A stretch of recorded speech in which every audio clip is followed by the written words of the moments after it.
travaillé à l'entente cordiale entre l'Allemagne et la France et à déjouer les artifices des ennemis de la démocratie qui exploitent à leur profit les préjugés et les animosités internationales. Oh oui. Ist etwas Schlimmes passiert? Heine träumt Deutschland. T'as bien Ein cru que tu Wintermärchen. pouvais cacher ça pour Was tut sich denn toujours? in Paris unseren Harry? Je suis un rossignol allemand qui aurait fait son nid dans la perruque de Monsieur de Voltaire. Brièvement, vous êtes historien, vous êtes directeur de recherche au CNRS, vous avez beaucoup travaillé sur Heine depuis de longues années. Vous êtes par ailleurs directeur d'études à l'École des hautes études en sciences sociales, co-directeur de la revue Annales, et vous venez d'écrire avec Jan-Christoph Hauschild une biographie de Heine, dont je vous laisse traduire le titre. Der Zweck des Lebens ist das Leben selbst. C'est une citation de Heine et ça veut dire le but et la fin de la vie est dans la vie elle-même. C'est aux éditions Kippenheuer und Witsch. Voilà. Tancred Dors, d'abord vous avez un prénom, vous êtes dramaturge écrivain qui vraiment est tout à fait bienvenu. Qu'est-ce qu'il évoque pour vous ce prénom Tancred?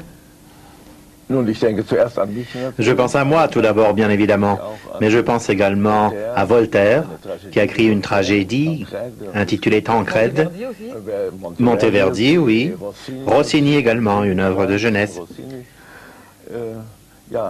Mais je n'ai jamais rencontré personne qui portait ce prénom. Alors vous avez beaucoup traduit des grands auteurs classiques français, notamment Molière et Diderot, forcément le neveu de Rameau, puisque vous êtes dramaturge. Oui, c'était il y a bien longtemps déjà, dans les années 60. Et j'ai réalisé ces traductions pour un réalisateur, deux traductions en fait pour Peter Tzadek, et une autre traduction, celle du Malade imaginaire, pour un autre réalisateur, Peter Palic. Nous travaillions ensemble à l'époque, et c'est ainsi que sont nées ces traductions. En fait, ces réalisateurs me disaient à l'époque qu'il n'existait pas de bonnes traductions de Molière. Toutes les traductions existantes étaient un peu lourdes, plus longues que la version originale, que le texte français donc, puis ensuite un peu emberlificotées dans leur tentative d'imiter le charme français. Vous avez fait en tout cas plus de 30 pièces de théâtre, des films. Et surtout, vous avez écrit une pièce donc inspirée de Heine, Aristkopf. Harry, parce que c'était le premier prénom de Heine avant qu'il ne s'appelle Heinrich. Et cette pièce est jouée à Cologne et à Hambourg en ce moment. Comment avez-vous construit ce livre? Et cette pièce donc? Oui, la genèse de cette pièce est un peu longue. Je n'ai pas écrit cette pièce pour l'année Heine. Le théâtre de Düsseldorf a repris un de mes anciens projets, m'a demandé si je ne voulais pas le remettre sur le métier, et c'est ainsi qu'est née cette pièce. Cette pièce n'est pas un documentaire, mais plutôt une tentative d'éclairer les différentes facettes de Heine et d'illustrer les différents rôles qu'il a joués. Alors, question que je souhaiterais poser à vous deux. Michael Werner, pensez-vous que Heine, aujourd'hui, est connu en France et lu, en France et en Allemagne d'ailleurs? J'aimerais votre avis sur les deux pays. En France, il faut bien dire qu'après une période de notoriété certaine, Vous vous situez quand? En gros, entre 1870 et 1940, 1950, 60, disons. Soit longtemps après sa mort, hein. Il est mort voilà. en Donc il a été 1856. d'abord connu de son vivant, d'une toute petite élite intellectuelle. Milieu littéraire, artistique, Voilà. parisien.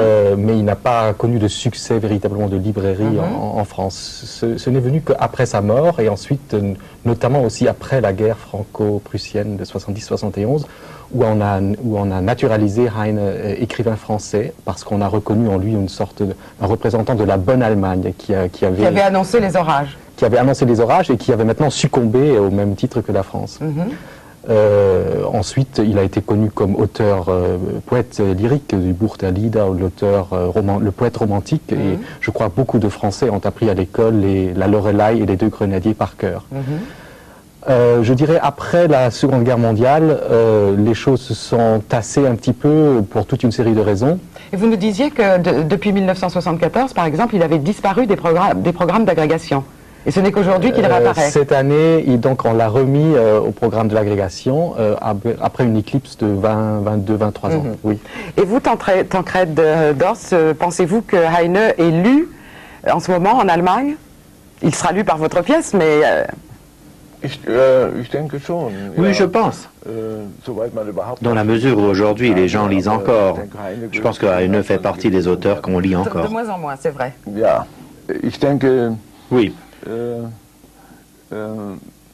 Je pense que les poèmes, on les lit encore. Le voyage d'hiver aussi, la Winterreise. Cette année, c'est l'année Heine, donc sa popularité a beaucoup grandi.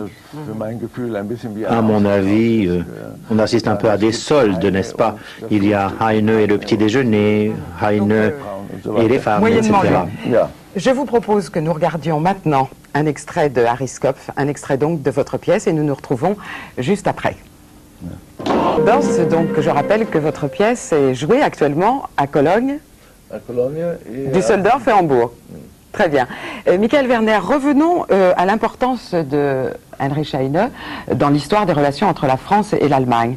Elles sont toujours situées sur le plan historique. Et vous vouliez parler notamment de la date de la chute du mur de Berlin. Oui, je crois qu'on ressent aujourd'hui, on constate une nouvelle actualité de Heine, un frémissement aussi dans les ventes.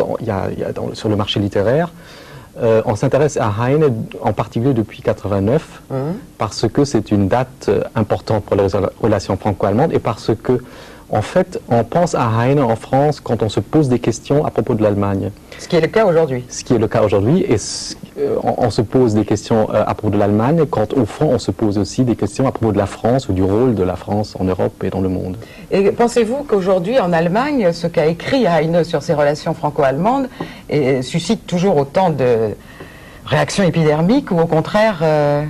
Non, je crois que finalement, peut-être au contraire, Heine est célébré en Allemagne comme quelqu'un qui a anticipé sur la réconciliation franco-allemande, puisqu'il a toujours déclaré que la grande œuvre de sa vie était de travailler à la compréhension mutuelle entre les deux nations, que c'était les deux peuples élus de l'humanité et qu'au fond leur dessein historique était de s'entendre et de se fondre. Il n'était pas rancunier envers l'Allemagne.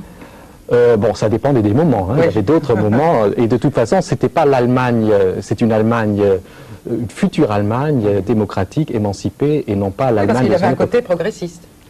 Il luttait pour des idéaux démocratiques. Inspirés de la Révolution française et voire même des Lumières. Voilà. Donc, et au fond, l'Allemagne qu'il voulait, c'était une Allemagne qui se hissait au niveau de la France révolutionnaire. Tancred Dorst, comment lit-on Heine aujourd'hui ?